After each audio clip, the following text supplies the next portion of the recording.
Two things we're gonna get from Love and Marriage Huntsville. One, Stormy calling Marsau a B, and Mel teaching us some business information. Okay, let's get it started. This is classic Love and Marriage Huntsville. I think they're back. I just hope they keep moving the storylines and we're not stuck on $100 for any more episodes. But let's start. So they're still at Tiffany's baby's reveal or whatever. And Miss Nell is here for her peach. Okay, I don't know what they hold in Love and Marriage, but give Miss Nell hers. I love her messiness because it's nice, nasty, but it's sweet because you want to get mad, but she's so little and so cute. And she's so polite too. Like when someone is polite to you, you're going to look crazy coming in hot. So they're there talking about the baby, and baby's me mugging all of them because he knows they all fake as shit, which I'm here for the baby me mugging them because babies, no. Let me tell you, babies and dogs can feel energies. Believe them, okay? So we're at the table, they're admiring the baby, but they get down to business because we know we're not here for this baby. We know we're here for the mess. So they're calling Tisha out because apparently Tisha and Marsau said they didn't get no money. Kimmy being messy as hell. Thank God Kimmy is healed. She's off chemo, more health, more grace, more life for her. But Kimmy is a sneaky link because she comes in all, I'm so worried. But she comes in with the bullshit because she's all talking about, oh, why did you guys say you didn't get paid? I know for a fact we paid you, blah, blah, blah, blah. And I'm like, girl, you know what it is. And later on, we see Maurice. Maurice is like, I'm not about to address this shit. I'm going to just go straight to the source because I already know third-party information is a mess. But Kimmy is, I mean, they know what it is. They're shooting the show. It has to be some mess or else no one is going to watch. And that's real life. I know we all want to be elevated. If you don't give us no drama, we're not tuning in. That's just it. So Kimmy is like, we should have a town hall. Like, why have a town hall? Like, none of you donated money for them doing the expo. And I'm not even a Tisha and Marsau fan, but if I'm paying my money for a thing, why am I opening the books to y'all? Are you gonna refund me the money I paid for this hall? There was no food, so we can't say refund for the food. So basically, they paid for the venue, right? That's the big thing that they paid for. So if it was me, I wouldn't even have that town hall. But they're having it to, continue to discuss this mess. And Miss Nell is like, so you guys lied when you said nobody paid. And Tisha is like, the heat is too much. Tisha is getting up, coming back, getting up, coming back. I can't take this. Because, without Marsau is the messy of the two, right? Tisha is messy, but she doesn't express herself appropriately, or she finds it hard to express herself. She had the speech impediment, and she told us all about her speech issues, even in season 1, right? So she's getting flustered because it's like Mel wasn't saying nothing, but Mel was eating the tea, right? Or drinking the tea. The people really talking were Nell and Kimmy. Then Stormy would chime in like, why does Marsau want to be one of the girls? Basically calling him a B word without calling him a B word. And everyone is laughing. And Miss Nell is like, oh, if she tried that with my husband, it's not going to be good because I'm going to be shady as hell. Which I love that she didn't go to violence because we're old enough where we can use our words and diminish someone if we need to. But everybody starts calling Marsau a girl. Melody's like, yeah, he needs to come join us. And I'm dying laughing. Like, this is a whole mess. Then we go to Miss Nell's daycare that Marsau claimed he didn't know, even though she's had it for, I guess, 20 plus years. So it was BS that he said he didn't know that she had the daycare. But that's classic Marsau. And we find out that they even spoke the day before the expo and they still didn't invite the Fletchers, which I'm like, that's weird because the Fletchers are at least one of the most successful couples that we've seen on the show after Stormy and before Martell and Melody, before Melody left with all the coins and Martell like jumping from house to house.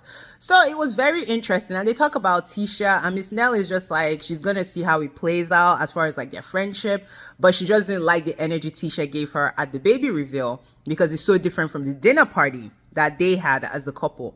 Because Tisha was definitely, she had Marsau. So I think Marsau gives her a bit of confidence, which could happen. They've been married for a while, but Miss Nell was like, no. And they make a point because this is where Melody is teaching us the game. She's like, sometimes women-owned businesses get more from the government as far as funding, which, I mean, everybody's promoting minorities, right? Women are a minority.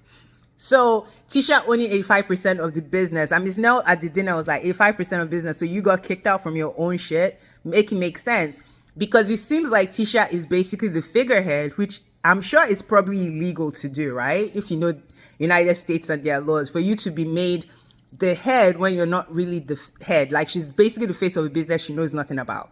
And Mel low-key like exposed that because you're using Tisha as the figurehead so that you could get more funding from the government, which is smart.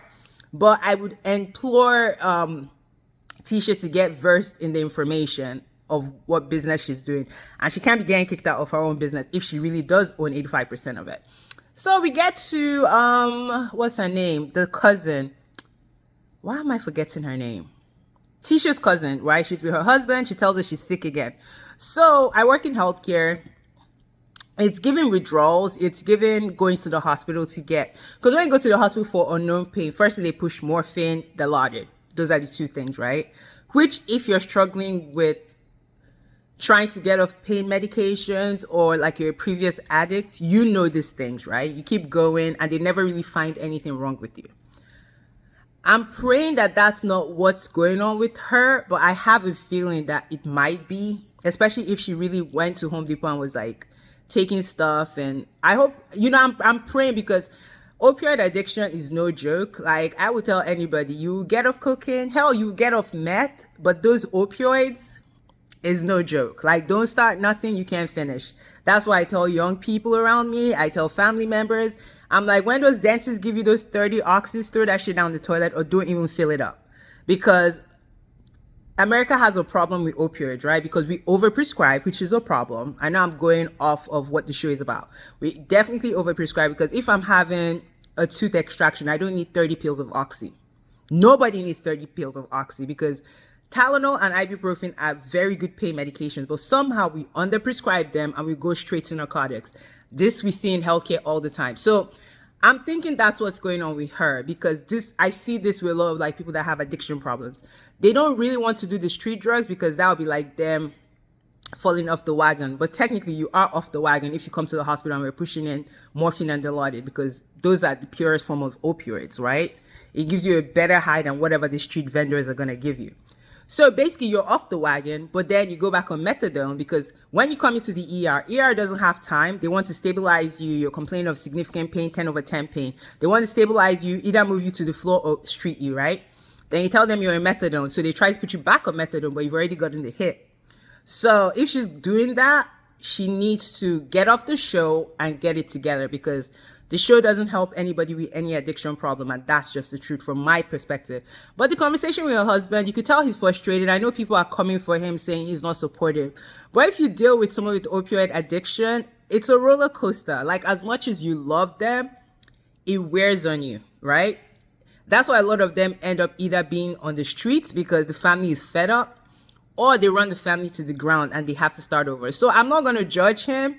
And people were laughing because I saw comments on some of the clips talking about he's fat and he's saying she's complaining about eating habits, eating at night and things like that. Just because you're fat don't mean you don't know the right things to do, right? So yeah, could both of them lose weight? Yes. But the frustration of being a family member of an addict is, especially those opioids, they hit different, honestly, like I would rather be friends or with family with someone that does coke than someone that does those pills like the oxys, the perks, everything.